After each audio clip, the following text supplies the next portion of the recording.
On one side, Iran, 3,000 missiles pointed at American bases, hundreds of fast attack boats ready to swarm. Geography that funnels 20% of the world's oil through a choke point narrower than the English Channel. On the other side, the United States. Defense budget 83 times larger. Stealth aircraft invisible to radar. Precision weapons that strike a moving truck from 500 miles away. This is mass versus reach. Iran's bet, fire enough missiles to overwhelm any defense. America's bet, blind the enemy before they shoot, hunt what survives, and outlast them industrially. Here is the comparison that decides this fight. Missiles. Iran fields 3,000. The United States has 9,000 Tomahawks and precision munitions pre-positioned across the Gulf. Carriers. Iran has 0. America has 1 strike group deployed with 70 aircraft and 400 cruise missiles. Submarines. Iran operates 19 diesel boats in shallow water. The United States operates 68 nuclear attack submarines with global reach. Budget. Iran spends $10 billion annually. The United States spends $832 billion. 83 to 1. In 72 hours, one philosophy wins. This is how the fight plays out. Iran moves first. This is their doctrine. Hit hard before America establishes its kill chain. Western Iran, 3 in the morning. The order travels down the chain. Fire everything. Shahab 3 missiles rise from underground silos. Fateh, 110 rockets launch from mobile trucks hidden beneath highway overpasses. Zulfiqar missiles streak toward coordinates programmed months ago. 300 warheads in the first wave, then 300 more. Think of it like a shotgun blast at close range. Fire enough pellets, something hits. Al Udeid Air Base, Qatar. The largest American installation in the Middle East. Patriot batteries light up the sky. 80% intercept rate, but 60 missiles punch through. Runways split open. Fuel farms erupt into columns of black smoke rising 5,000 feet. Aircraft caught on the ground burn where they sit. For 6 hours, sortie generation from this base stops completely. Bahrain, Al Dhafra, same story. Craters, fires, chaos. Emergency sirens echo across the Gulf. The Strait of Hormuz. IRGC fast attack boats surge from hidden coves. Ghadir-class mini-submarines rise from the seafloor, where they waited for months. Thousands of naval mines drift into shipping lanes. 2 tankers burn before sunrise. A third runs aground, avoiding the wreckage. Oil futures spike to $150 a barrel. Stock markets collapse at the opening bell. Gas stations across America see lines by noon. This is Iran's doctrine working exactly as designed.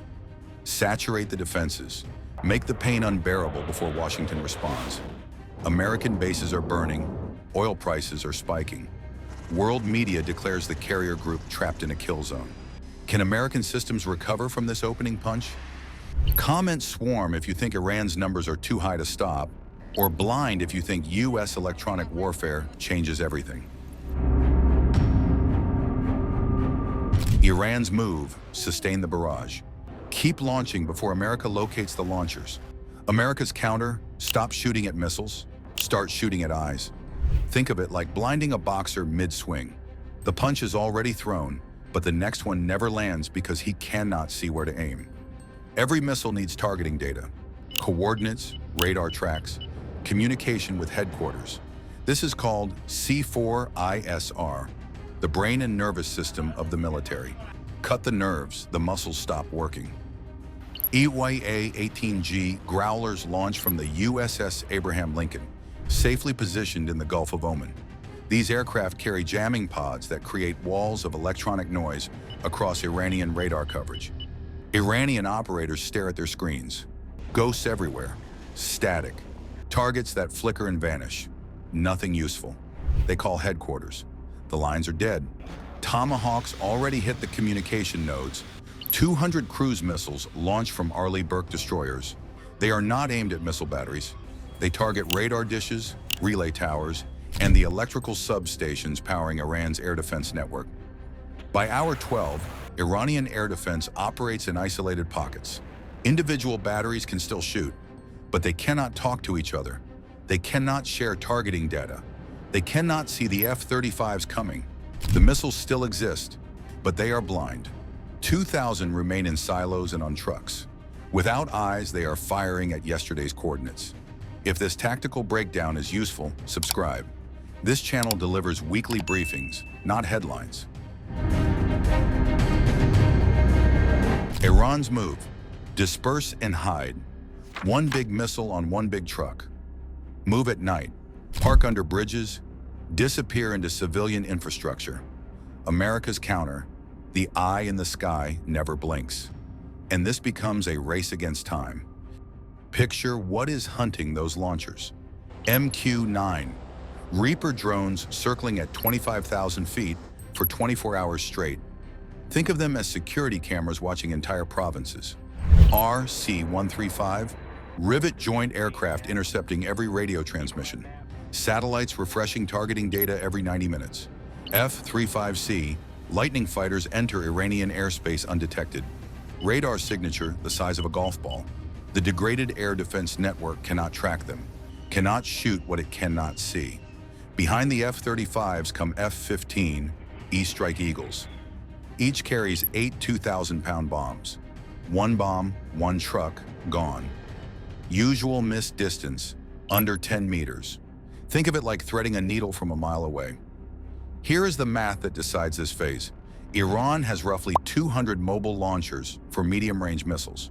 The United States generates 200 combat sorties per day from the Gulf region alone.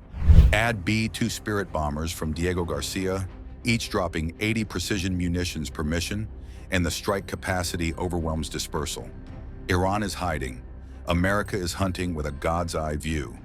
Within 24 hours, Iranian long-range strike capacity drops by 60%. Within 48 hours, 70%. But Iran has one card left: close the strait permanently. Choke the global economy until Washington backs down. This is the industrial math that decides modern wars. Subscribe if you want to see how the final showdown plays out. This is the final boss, Iran's last move. Make the water itself a weapon. Ghadir-class submarines sit on the seafloor in 60 feet of water, engines off, waiting. Think of them as underwater landmines with torpedoes.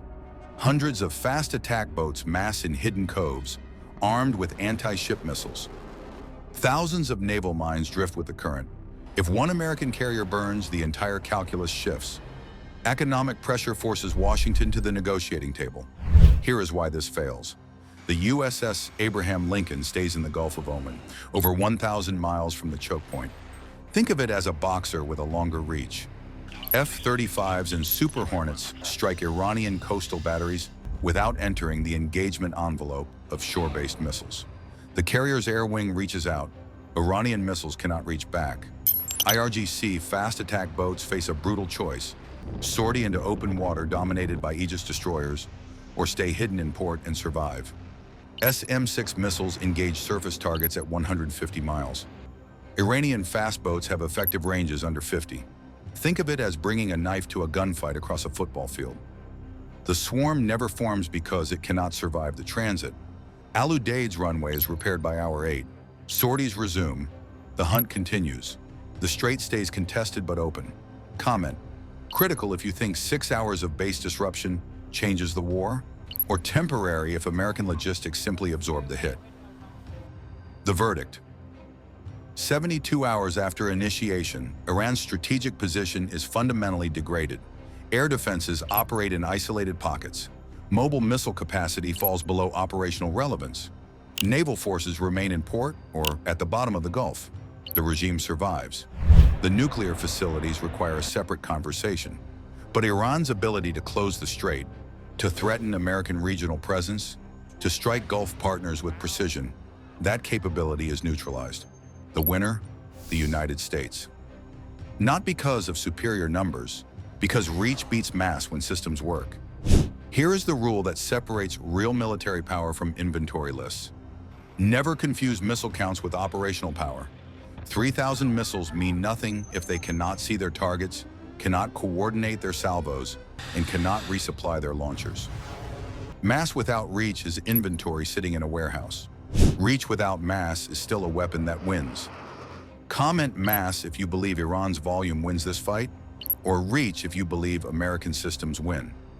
This analysis assumes Iran fights alone, but Hezbollah has 150,000 rockets in Lebanon. Houthis control the Red Sea approaches.